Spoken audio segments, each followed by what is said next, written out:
Hi കൂട്ടുകാരെ, എല്ലാവരും സുഖമായിരിക്കാമെന്ന് വിചാരിക്കുന്നു. ഇന്ന് ഞാനൊരു സ്വീറ്റ് റെസിപ്പി ആയിട്ടാണ് കേട്ടോ വന്നിരിക്കുന്നത്. നമ്മുടെ മക്കളൊക്കെ സ്കൂൾ വിട്ട് വരുമ്പോൾ കൊടുക്കാൻ പറ്റണ ഒരു മധുരമുള്ള ഒരു പലഹാരമാണ് കേട്ടോ. അപ്പോൾ സബ്സ്ക്രൈബ് ചെയ്യാതെയാണ് എൻ്റെ കൂട്ടുകാർ വീഡിയോ കാണുന്നതെങ്കിൽ എല്ലാവരും ഒന്ന് സബ്സ്ക്രൈബും ലൈക്കും കമൻറ്റും ഷെയറും ചെയ്യാം കേട്ടോ. ഞാനിവിടെ എടുത്തിരിക്കുന്നത് 1.5 കപ്പ് ഗോതമ്പ് പൊടിയാണ് എടുത്തിരിക്കുന്നത് കേട്ടോ. ഇതിലേക്ക് 1/4 ടീസ്പൂൺ ഉപ്പ് പൊടി ചേർത്ത് കൊടുക്കുന്നുണ്ട്. പിന്നെ ഒരു 1.25 കപ്പ് വെള്ളം ചേർത്ത് കൊടുക്കുന്നുണ്ട് കേട്ടോ. അത് കുറേശ്ശെ ആയിട്ടാണ് കേട്ടോ ചേർത്ത് കൊടുക്കുന്നത്. ഇനി നമുക്കിത് നന്നായിട്ട് ഇളക്കിയെടുക്കാം. അതിൽ കട്ടയൊന്നും ഇല്ലാതെ നന്നായിട്ട് ഇളക്കിയെടുക്കണം കേട്ടോ.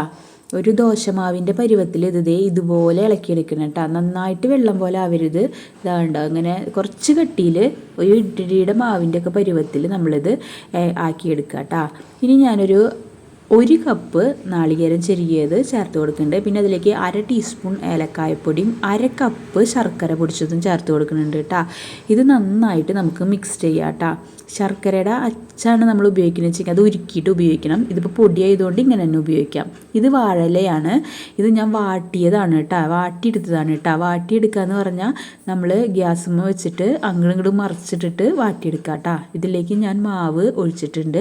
എന്നിട്ടത് വട്ടനെ പരത്തിയെടുക്കുക കേട്ടോ. ഇലയുടെ അരികത്തേക്ക് നീക്കി പരത്തിയെടുക്കണ്ട കേട്ടോ. ഞാൻ അപ്പോൾ അത് നീക്കി പരത്തിയിട്ട് അതുകൊണ്ട് സൈഡിൽ കൂടെ ഒലിച്ച് വരണ ഒരു ഇതുണ്ടായിരുന്നു കേട്ടോ. അതുകൊണ്ട് നടുക്കിൽ മാത്രം ഒഴിച്ചു കൊടുത്താൽ മതി കേട്ടോ. നിങ്ങൾ ഇപ്പോൾ ഇതേ എല്ലാം കറക്റ്റിൽ ഞാൻ ഒരേ കനത്തിൽ പരത്തിയിട്ടുണ്ട് കേട്ടോ. ഇനി ഇതിൻ്റെ നടുക്കിലേക്ക് ആ ശർക്കരയും നാളികേരവും ഏലക്കായപ്പൊടിയും ചേർത്ത മിക്സ് വെച്ച് കൊടുക്കുക കേട്ടോ. നടുക്കിൽ മാത്രം വെച്ച് കൊടുത്താൽ മതി കേട്ടോ. എന്നിട്ട് ഇതേ കറക്റ്റ് അടമടക്കണ പോലെ ഇങ്ങനെ വെച്ചിട്ടൊന്ന് ജസ്റ്റ് പ്രസ് ചെയ്തെടുക്കുക. ഇത്രയേ ഉള്ളൂ കേട്ടോ. അത് കഴിഞ്ഞ് അത് നേരെ നന്നായിട്ട് ചൂടായി കിടക്കണം പാനിലേക്ക് ഇത് വെച്ച് കൊടുത്തിട്ടുണ്ട് കേട്ടോ. ഇതിപ്പോൾ ഇപ്പോഴത്തെ പിള്ളേർക്കൊക്കെ അട കുഴച്ച് പരത്തി ചുട്ടെടുക്കാനായിട്ട് ഭയങ്കര വിഷമമായിരിക്കും. അതുകൊണ്ട് ഇപ്പോഴത്തെ പിള്ളേർക്ക് ഇത് സിമ്പിളായിട്ട് ഉണ്ടാക്കിയെടുക്കാൻ പറ്റും കേട്ടോ. എങ്ങനെ ഉണ്ടാക്കിയാൽ ഇതിപ്പോൾ ഇത് 2 സൈഡും മറച്ചിട്ടിട്ട് നന്നായിട്ട് ലോ ഫ്ലെയിമിൽ വേവിച്ചെടുക്കുക കേട്ടോ. അതിൻ്റെ എല്ലാം ഇങ്ങനെ അടയുമെന്ന് വിട്ട് പോരണം. അപ്പോൾ അത് വെന്തിട്ടുണ്ടാവും കേട്ടോ. ഇപ്പം നമ്മുടെ ഓട്ടട റെഡി ആയിട്ടുണ്ട്. നമ്മുടെ കുട്ടികളൊക്കെ സ്കൂൾ വിട്ട് വരുമ്പോൾ കൊടുക്കാൻ പറ്റണ ഒരു നല്ല പലഹാരമാണ് കേട്ടോ. ഇതിപ്പോൾ നമുക്ക് എളുപ്പത്തിൽ ഇങ്ങനെ തയ്യാറാക്കിയെടുക്കാം. അപ്പോൾ എല്ലാവരും ഇതൊന്ന് ട്രൈ ചെയ്ത് നോക്കുക. നമ്മൾ ഗോതമ്പ് പൊടി കുഴച്ചിട്ട് ഉണ്ടാക്കണ ഓട്ടടയുടെ ഒരു ടേസ്റ്റ് അല്ല ഇത് നമ്മൾ ആവിയിൽ പുഴുങ്ങിയെടുക്കണ അടയുടെ ഒരു ടേസ്റ്റാണ് കേട്ടോ ഉള്ളത്. അപ്പോൾ എല്ലാവരും ഇതൊന്ന് ട്രൈ ചെയ്ത് നോക്കുക.